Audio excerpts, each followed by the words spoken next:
I have no issues moving anybody to any position if it gets the right people on the field. So again, we're still Ohio State. We still have a lot of guys that are not just in the first, second, third, fourth guy. I mean, we're always trying to be at least two deep, if not more. I'd argue that we'd probably be closer to three deep than ever. Again, it's a lot of kudos to Coach Mick and the staff and Coach Day's, our culture here and the expectations at which we try to uphold day in and day out. So no qualms with moving anybody anywhere if they're able to play at a high capacity, a high level at different spots. Thanks, Brian. Yep. Next up, Austin Ward with Letterman Row and Bill Rabinowitz on deck. Austin? Brian, I think right when you guys got back, maybe in August, there were a picture or two of Cam Babb out there and running routes and making a catch. After everything he's been through, where is he at physically, and how much could he maybe help your group this year? Yeah, I think Cam Babb is a special individual. Anytime he's around the team or in the room or on the field, he's going to bring a dynamic that is special. I think that, he's a great young man. He's a great football player, an even better young man, and I think that we're blessed to have him here. Great to see him out there catching footballs, making plays. I'm very excited to see what his future holds. And for you guys at your position specifically, when the pads come on, how is that different than what you get to do one-on-one or 7-on-7 that you've got to do over the last 6 weeks or so? Yeah, I mean, right now, like Coach Combs said, I'm sick of all this basketball BS on the field. So once we put pads on, it actually becomes football. So we're looking forward to that. We're looking forward to kind of that marking – really, I think the next step in progression, taking this thing up to another level, the closest we've been to playing in a long time. So it is special. It is a big day moving forward, and we're looking forward to that day here soon. Next up, Bill Rabinowitz with the Columbus Dispatch and Bill Landis on deck. Bill? Hi, Brian. Along those same lines, what do you think you're going to find out tomorrow and in the days after that you couldn't find out without being in pads and now being in full contact? And how much full contact do you think you'll have starting tomorrow? I think we'll have a good amount. I think we'll probably build throughout the week and over the next couple of weeks. But what will we find out? I would say the best team is always the team that blocks the best, tackles the best, and is the toughest. So it's really hard to get any of those without pads. I think starting Wednesday, we'll really get a feel for what kind of football team we are currently and maybe where we need to go and we need to focus on. But like I said, I think it's the closest have become to playing real football. And again, the focus being on growth over time and making sure these guys are good and healthy and safe and doing it the right way and not being in a rush to get where we're going to be. But we'll have a good plan when it comes to that. But again, very exciting because we're throwing pads on. We're playing some real football. And about Chris Olave, until the Big Ten reversed its decision, it looked like his last play as a Buckeye would be the last play in the Fiesta Bowl. The fact that it's not going to be, that he has a chance to have another season, do you sense in him just how much he's looking forward to this year? And what have you seen in terms of his growth? Yeah, I think that, Chris was always on the side of being a Buckeye and graduating. The talk of leaving, I don't think was anywhere inside this building. It was more outside the building.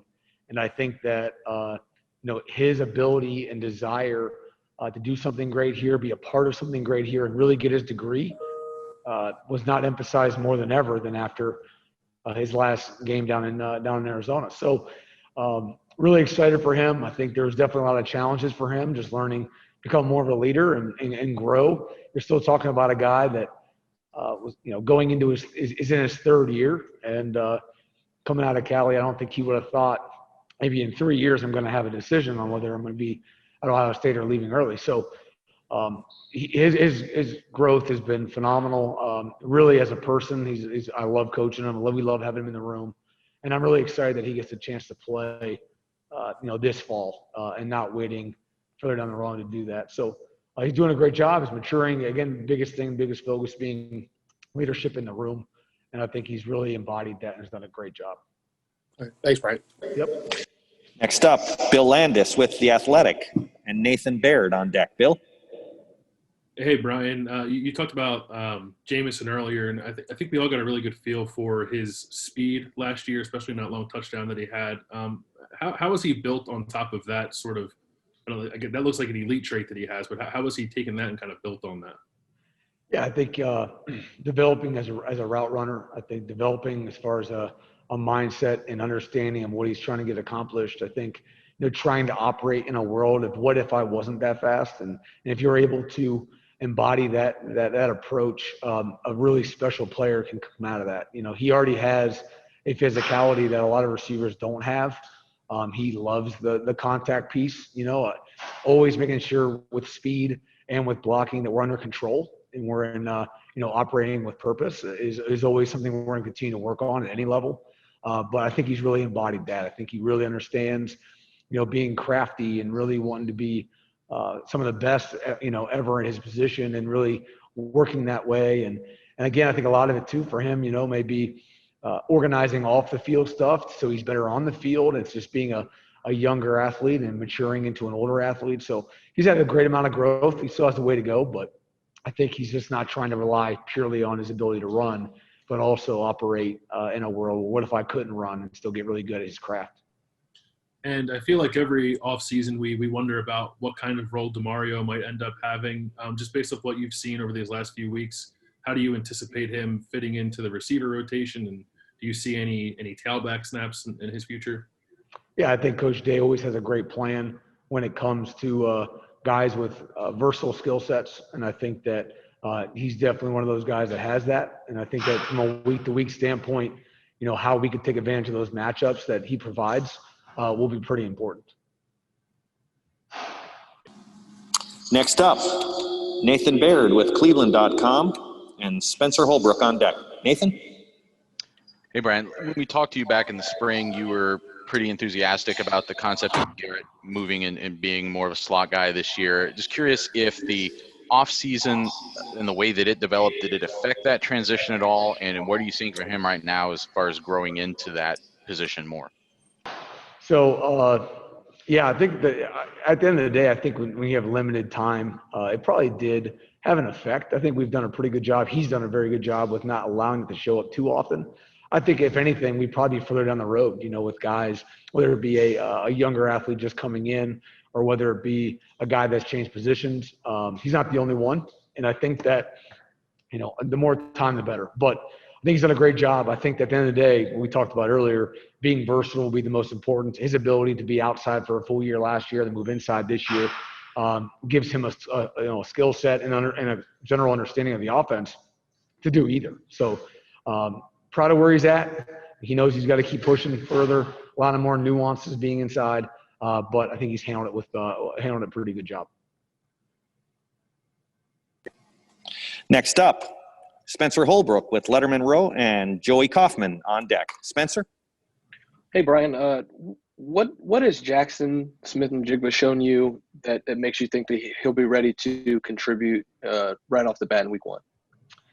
I think what has he shown me? I think that, at the end of the day, I think the biggest thing that we're looking for guys to be on the field is consistency. I think he's done a pretty good job. I think a lot of guys have done a really good job with that. I think that at the end of the day, those that, we can trust to do their job. If you're on the field, we really don't have any worries about you making certain plays or being able to make the play.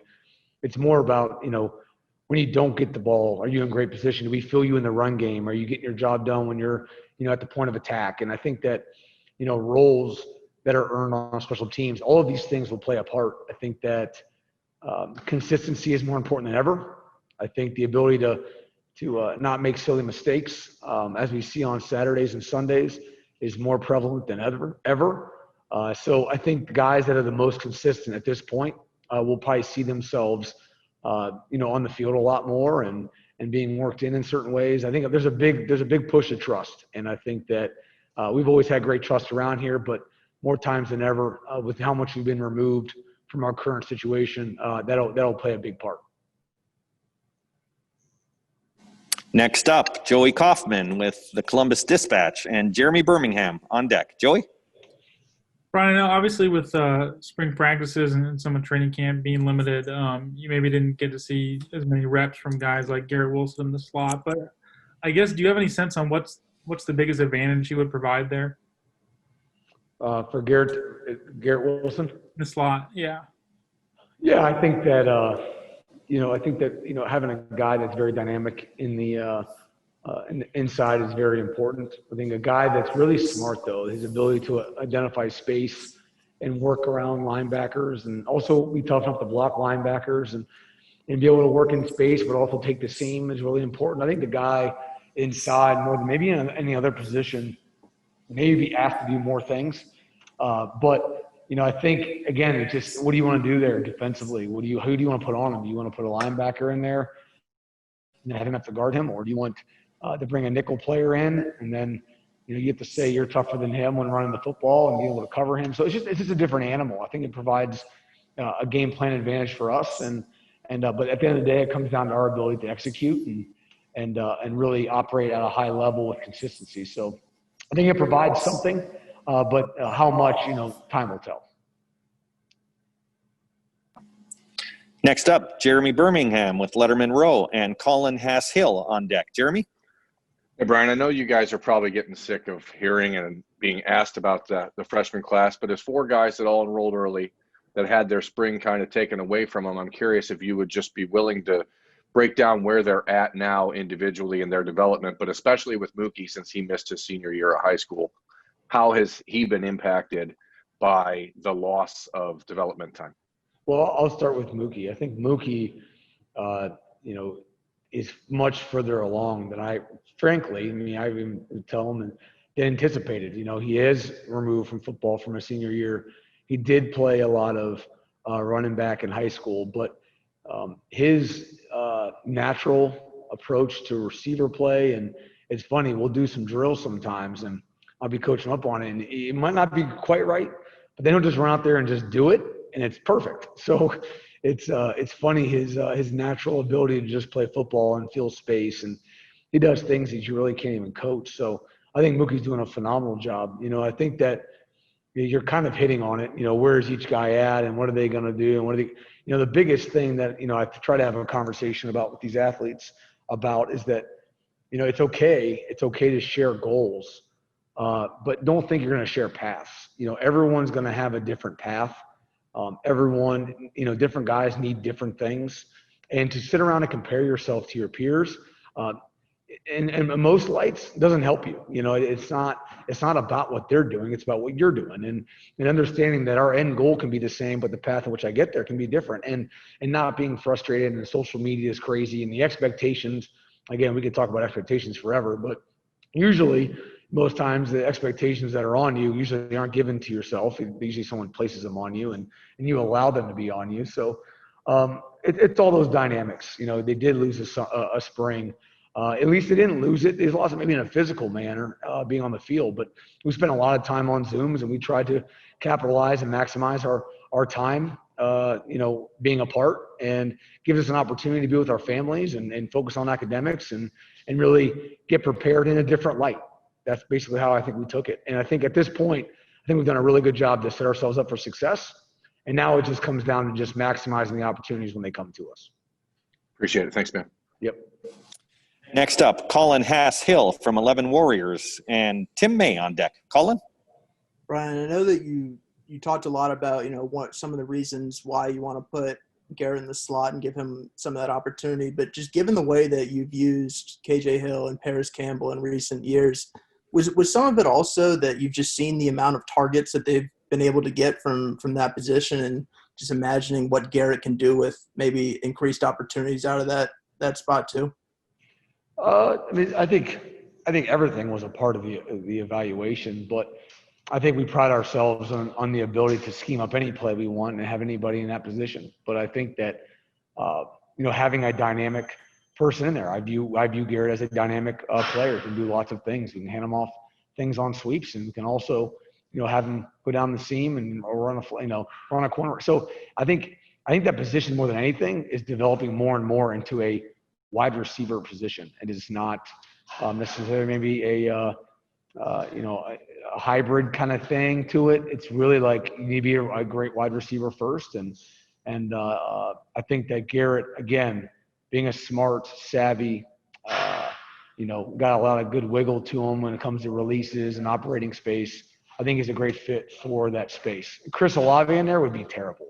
All right. But no, I'm just kidding. I'm just kidding. But I think that, Garrett brings a different dynamic to that. And so we're excited to see watch it develop. Chris was standing beside me, by the way. That was a joke. We're going to have one more set of questions for Coach Hartline, and then we're going to bring in Chris Olave next. Next up will be Tim May with the Tim May podcast and Letterman Row, and Mark Snyder will be the first to ask Chris Olave a question. Tim, you're up. Appreciate it. 3 quickies, Brian. Number one, do you think doing all these Zooms is giving up people a propensity to look cross-eyed? What's your take on that? I'm more confused by the fact that there's literally no one near me and I have a mask on. Yeah. And that's probably my biggest one. But, my understanding is, I'll keep myself. You don't look cross-eyed. It's good to see the inside of your car. Thank you. It's my truck, actually. Thank you very much. Truck? What kind of truck you got? Tundra. I've been doing a little work. You know what I mean? Number two, you talked about this a little bit, but I was wondering, as the coach of this wide receiver core, sure, you've got different guys at different levels coming and going. The veterans, you got Jameson Williams, you'd like to see stepping up and stuff. How tough is that to kind of ride herd on that? I mean, to keep up where everybody is and where they could get to. Yeah, I think, it is a dynamic. You're teaching guys at different levels, but I think that at the end of the day, if we hold a high standard and we ask them to meet that standard, these guys have they raised their ability, and we got to catch yourself on maybe saying, but he's this, but he's a young guy. If you give excuses, they fall to that, and I think that we'll never apologize for holding a high standard. And I think that what we do a great job of is in the room. If my message isn't clear, Garrett Wilson and Chris Olave, some of the older guys, will maybe put it in a language that I'm just missing the beat on, and they'll explain it to them in a way for them to understand it. So I think we do a great job working as a family and as a group. And I try to be spot on with the communication, but sometimes they help clear it up for me. And I think that's been really productive. And one other thing, how much is the competition in that room? It appears to be a deep room. Do you agree with that? And then number two, how much is that helping bring some guys along maybe faster than in normal circumstances? Well, there's many dynamics to that, and I agree with it wholeheartedly. To me, it was always the mindset of, if I want to make more money, I'm going to surround myself with people that make more money than me. If I want to be smarter, I'm going to hang out with smarter people. So if I want to be the best football player I can be, especially a receiver, I want to be surrounded by some of the best receivers in the country. And I think that's been a big part of it all. I mean, at the end of the day, these guys, they do have goals, but nearsighted goals is, I want to start at Ohio State. And if it's easy to do so, from day to day, week to week, how really hard do you have to go to kind of achieve that goal? And then, so it's just a battle, I would say, day in and day out of just, friendly competition side by side. Again, and not everybody's great at everything, but there's somebody in this room that can do something I don't do. If I can learn from that, I can add that to my game. And what I will tell you too is that we have some non-scholarship athletes that do some really, really good things. And there's probably nothing more uncomfortable than, being, quote unquote this or that, and then seeing a non-scholarship athlete go out there and ball out and realize you better freaking get your butt going too. So there's lots of dynamics. They learn from each other. And I think that from a day-to-day standpoint, we have great competition, both, across from us, but also in our room. Is CJ helping you, by the way, this year? I mean, CJ Saunders? Or CJ is helping the Buckeyes. Oh, yeah. Yeah.